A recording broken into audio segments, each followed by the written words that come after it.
황 대행은 박근혜 정부의 주요 외교 안보 정책 기조는 그대로 유지하겠다고 강조했습니다. 야당의 박근혜표 정책 뒤집기 공세에 정면 대응한 겁니다. 그런데 여전히 민주당은 사드 저지에 모든 힘을 쏟겠다고 하는 등 앞으로 상당한 갈등이 있을 것으로 보입니다.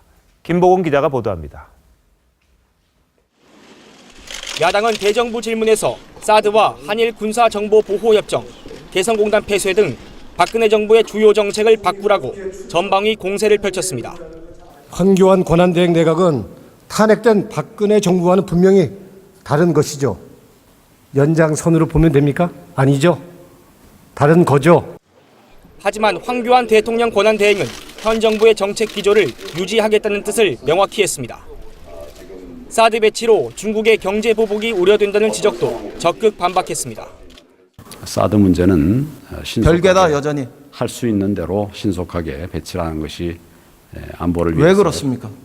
안보를 위해서 필요하다. 내년에 할 거를 2년 뒤에 하겠다, 3년 뒤에 하겠다라고 해서 중국의 입장이 바뀔 상황이 아닙니다.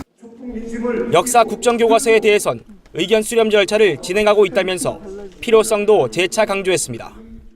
또 이 국정교과서의 필요성에 관해서 그것을 우리는 이제 올바른 교과서라고 이렇게 보고 있습니다만은 역사 교과서가 많이 왜곡되어 있고 또 편파성이 있기 때문에 민주당 추미애 대표는 투쟁을 선언했습니다.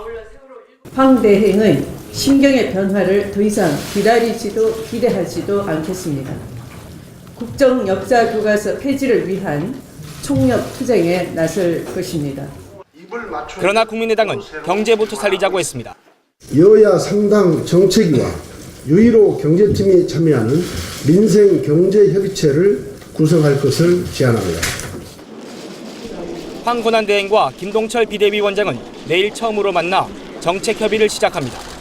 TV조선 김보건입니다.